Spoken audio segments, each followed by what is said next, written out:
গেল, সাবান গেল, সামনে রমজান, রজব মাস অতিবাহিত হয়ে গেল। এখন কি সিরিয়াল বলছে বলেন দেখি?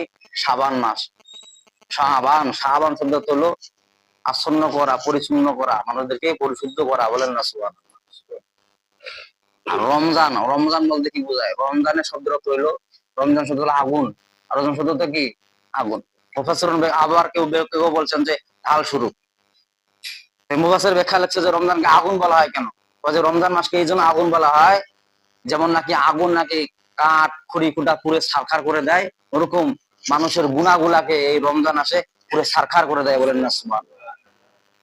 এই জন্য রমজানকে আগুন বলা হয়। কি বলা হয়? রমজান মাসকে আগুন বলা হয়। সে আগুনের দিন যদি আপনি গুনাহ করতেই থাকেন, মানে পেট্রোল যদি ঢালতে থাকেন, বুঝেন নাই? মনে করেন যে আপনি পেট্রোল ঢালা, বুঝেন তো? মানে কিছু কাঠ খড়ি মনে করেন যে আপনার জ্বলন্ত হচ্ছে, সেখানে যদি পেট্রোল ঢালা দেন, তাহলে আগুনটা কি কম হবে না বেশি হবে? হ্যাঁ, কম হবে না বেশি হবে? কম হবে নাকি?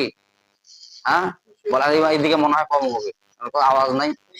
বেশি, হ্যাঁ। কেন বেশি হবে? ওই যে রমজান মাস, ওই যে মনে করেন পেট্রোল ঢালার কারণে এই কাঠখড়ি আরো বেশি মানে পুরো ছারকার করে দিবে। তেমনি রমজান মাসে যখন আপনি নামাজ পড়বেন, ইবাদত করবেন, দান সদকা বেশি বেশি করে করবেন, তত আমল নামায় আপনার কি হবে?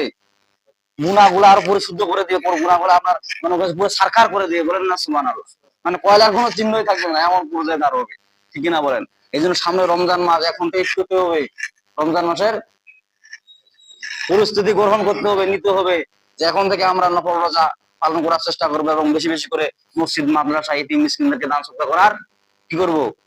প্রতিযোগিতা করব, যে ও যদি 1 টাকা করে আমি 2 টাকা, ও যদি 5 টাকা করে আমি 10 টাকা, প্রতিযোগিতা। আর এই আমলটাই, এই আমল নামায় আপনাকে এমন দিন আল্লাহ কি করবেন? আপনার হাতে দিবেন। বলা হয় যে রমজানের আল্লাহ বৈশিষ্ট্য লেখার সময় লিখছেন যে 3টা স্পেশাল রমজানের রোজাদারের জন্য, বলেন না সুবহানাল্লাহ। 1 নম্বর হলো রোজাদারের স্পেশাল রোজাদার হলো যে আমি আল্লাহ পাক স্বয়ং কিয়ামতের দিন তাদের সাথে সাক্ষাৎ করব জান্নাতের মধ্যে এবং কিয়ামতের মাঠে, বলেন না সুবহানাল্লাহ।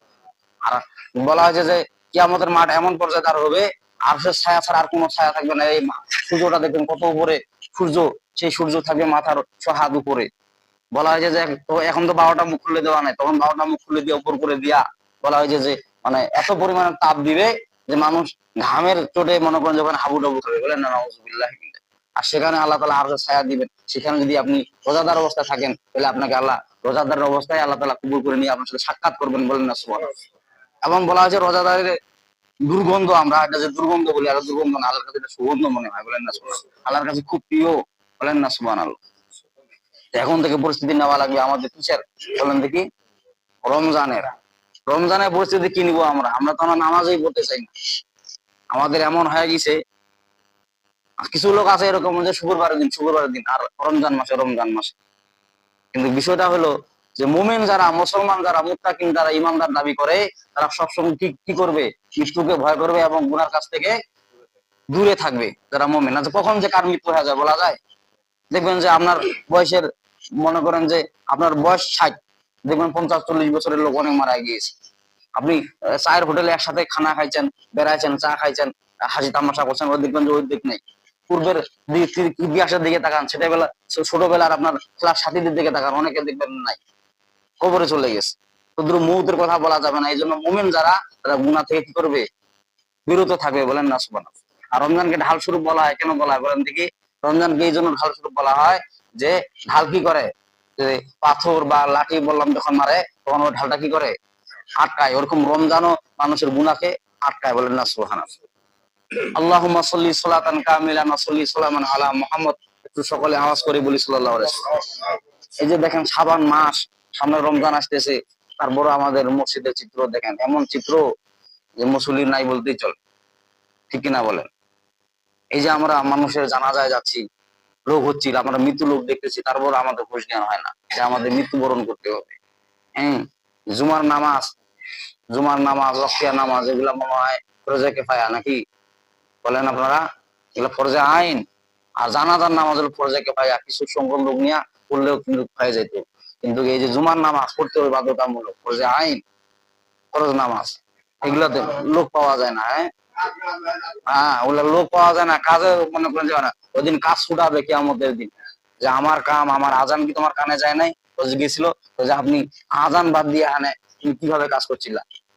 আমার আমার প্রতি কি কোনো আপনার আকর্ষণ ছিল না, মহব্বত ছিল না? এখন দেখাবে আমি আল্লাহ ছাড়া তোমাকে কে বাঁচায়, ঠিক কিনা বলে? খালি দুনিয়ার জীবনে আমি কিছু সংকট মধ্যে হায়াত দিছি, কিন্তু চারটা জগৎ, জগৎ কয়টা? রুহুদের জগৎ, রুহু জগৎ থেকে আর হামের জগৎ, সেখানে আল্লাহ তাআলা রুহু জগতে আপনার খানা পিনা সবকিছু চালাইছেন, রুহু জগতে চালাইছেন, আর হামের জগতে চালাইছেন, নিয়ামত দুনিয়া ছাড়ে দিয়েছেন আল্লাহ পরীক্ষা হলের মধ্যে। কিন্তু আলমে বারজাক যখন লম্বা সময় কাটবেন, তখন আপনার খানা পিনা, তখন কাজ করবার কোথায় যাবে? তখন বান্দা বলবে যে আল্লাহ আমাকে দুনিয়াতে আবার পাঠান, আপনার কাজ ছাড়া আমি আর অন্য কোনো কাজ করবো না, খালি ইবাদত বন্দি করে যাবো। আল্লাহ বলবে যে না, আল্লাহ বলতেছেন সুম্মা ইউমিতুকুম সুম্মা ইউহয়িকুম সুম্মা ইলাইহি তুরজাউন। আল্লাহ বলেন তোমাকে মৃত্যুবরণ করাইছি, আবার জীবিত করব, তখন আর মৃত্যুবরণ দিব না। তার মানে কি? জীবনে জীবন, দুনিয়ার জীবনে জীবন আছে, জীবন থেকে যখন পরকালে চলে যাবেন, তখন আল্লাহ জীবিত করবেন, তখন আর মৃত্যু দিবেন না। বান্দা মৃত্যুর জন্য আকাঙ্ক্ষা করবে যে আল্লাহ জাহান্নামের সাথে সহ্য হচ্ছে না, আপনি আমাকে মৃত্যু দেন। আল্লাহ বলছে না, মৃত্যু আর নাই, মৃত্যু কয়বার হয়? মৃত্যু একবারই হয়। মৃত্যু কয়বার হয়? মৃত্যু একবারও হয়। জীবন আমি আল্লাহ বারবার দেই, কিন্তু মৃত্যু আমি আল্লাহ একবার দেই। বলেন না সুবহানাল্লাহ। আল্লাহুম্মা সাল্লি সালাতান কামিলান ওয়া সাল্লি সালামান আলা মুহাম্মদ। সকলে বলি সাল্লাল্লাহু আলাইহি ওয়াসাল্লাম। আজকে জুমার আলোচ্য বিষয় হলো শাবান মাসের যে নারী এবং পুরুষ, স্ত্রী এবং স্বামী।